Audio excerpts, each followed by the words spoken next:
asalaamaaleykum na ngeen def maa ngi leen nuyu di leen ziar j'espère que yéen a ngi si jàmm waaw vidéo vérification la problème AdSense parce que am na ñu wax ni ñi ngi créé mi ngi jàll kon problème peut-être réglé na léegi nag dañ koy testé avant ñuy leen di wax problème bi réglé na ñu testel ko suñu bopp ba mu vérifier réglé na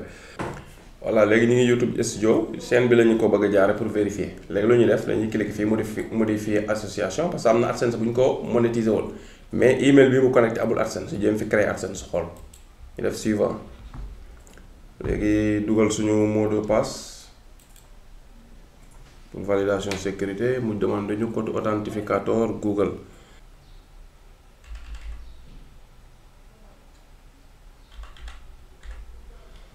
voilà suivant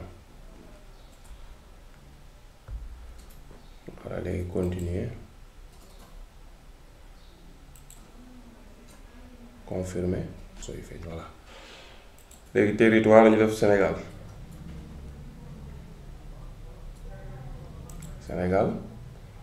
léegi conditions yi nga wàcc ba mu sës toujours nag condition bu ñëwee toujours défilé ko ba mu jeex soo ko cliquer ni lire nga pour système bi gis ni lire nga ko voilà nga def configurer le compte defee configurer le compte léegi dina la vérifier toujours fii nag ndax particulier la def parce que bu fekkee dafa def compte entreprise soo defee organisation muy entreprise après foog nga may kayitu entreprise loolu c'est très important fii sa tur nga vérifier ndax sa tur mi ngi fi normal fekkee sa tur nekku fi comme xam nga yaa ngi gis Pablo ngeen fi gis te sama carte d'identité Pablo nekku fi moo moo ci ne moo tax modifié naa ko après fii nga def sa adresse voilà mun nañ def nii rek def ko mu gaaw quoi code postal voilà def Dakar téléphone def 78 479 01 47 voilà daal di def valider enregistrer non merci ñu bàyyi mu rediriger ñu ci YouTube voilà léegi après day vérifier ndax amuñu AdSense suñu amul AdSense mu jàll kon problème numéro téléphone dafa mel ni c'est réglé voilà gis nga indiwaat nañu ci YouTube chaîne bi nag chaîne bu mu monétiser woon ba pare la léegi nag il va falloir mu reprendre lépp à partir de zéro dindi monétisation bi ñëw ne daf may créer léegi AdSense gis nga léegi démonétiser na chaîne bi mais nag comme affaire bi jar na ko tam ñu testé ko rek voilà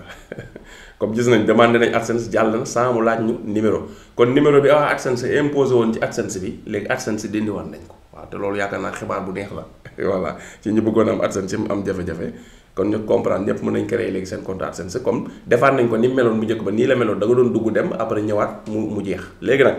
ñu dem comme keneen ñi AdSense mi ngi en cours li mu tekk mooy AdSense ñi ngi defaral compte bi mais nag dañuy vérifier email bii ndax amul beneen compte bu ci amoon ba pare wala mu am link ak beneen compte su fekkee gisuñu benn compte bu mu am relation ñu créer la AdSense bu bees suñu gisee ne amoon nga AdSense bu ne boo xam ne dafa nekkoon fii wala beneen email boo xam ne dañoo daa jaxasoo bii ñun la am nga AdSense ba pare utiliser ko mais de toute façon numéro téléphone bi léegi c'est réglé parce que fii da doon am problème pour mu indi daal de fii parce que loolu demande nga valider te validation bi diidiwaat nañ ko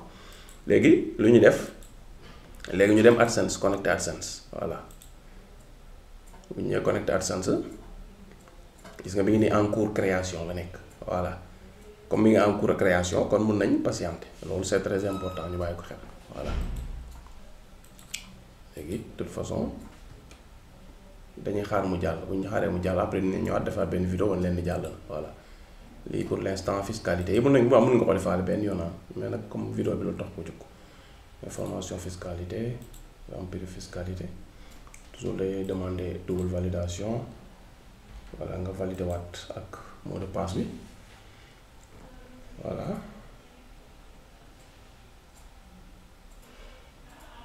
après gis nga fiscalité nga remplir def non citoyen américain nga def non WBE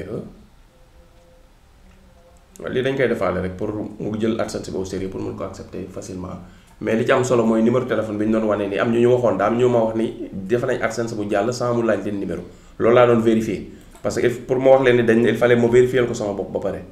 mais du ma doon basé ci vocal yu ñu ma envoyé après ñëw leen dañ na fekk dañul li ma wax di tebbeeku loolu laa doon bañ moo tax il fallait ma vérifier ba pare soog mu ñëw ne leen dañ na ba ma gisal ko sama bopp voilà mu ngoog léegi adresse bi ñu defoon la ñuy remplir rek auto remplissage la def suivant. li ñu naan tout est bien qui finit bien parce que AdSense moom bu fekkee amul rek problème bu rëy lay créer youtubeur yi quoi. je ne peux pas prétendre te retenir waa nga def non parce que Sénégal xaw ma ndax signé ay convention ak États-Unis kon noo ngay def voilà. léegi activité service aux États-Unis nga def non def ma benn activité service aux États-Unis nga def non. après la ngay def fii je confirme def suivant après nga cliquer fii confirmer def suivant cliquer fii voilà wàcc confirmer dañ koy def mu gaaw rek parce que yëpp def nañ ci ay vidéo mi ngi ci chaîne bi ku ko bëgg a xam am na vidéo yi ñu ci def yoo xam dañoo jël suñu temps def ko tranquillement voilà.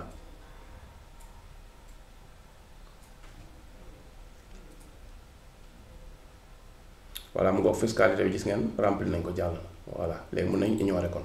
voilà jeex na léegi lu ñuy def patienter xaar suñu AdSense rempliru paramètres information du compte voilà c'est bon gérer les paramètres voilà mu ngoog c'est bon léegi ñu xaar léegi nag de toute façon bu ñu AdSense bi jàllee ba nekk ba connecté ci li nga mooy chaîne YouTube bi mi nga en cours voilà dinañ leen defal beneen vidéo ni leen jàll na voilà. kon li moo nekkoon information bi mooy problème bi amoon ci AdSense voilà deñ na pour l'instant deñ na waaw xamuñ nag dina ñëwaat mais de toute façon bu ñëwaatee tam def nañ ay vidéo wane contournement yi vidéo yi nag dinañ ko def privé tamit parce que comme bu ñu ko bàyyee ku ko seetaan mën nga jàpp ba léegi dafa nekk problème bi dafa continuer te comme problème bi rek na vidéo yi ñu ci defoon dañ koy def privé heure bu demaatee ba amaat problème ñu indiwaat ko rek voilà parce que solution yooyu mooy li ñu ci waxoon heure bu amee problème yooyu mooy solution yi ak tam bu amee benn yoon tam ñoom am nañ ba léegi problème bi mi ngi persister ci ñoom tamit voilà ko waxoon nañ solution yi xam nañ ko voilà de toute façon li ci ëpp importance ngeen retenir ko ci vidéo bi mooy AdSense numéro téléphone bi ñu doon indi na la il faut nga valider ko soo ko créer AdSense loolu dindiwaat nañ ko te loolu xibaar bu neex la ci youtubeur yi jërëjëf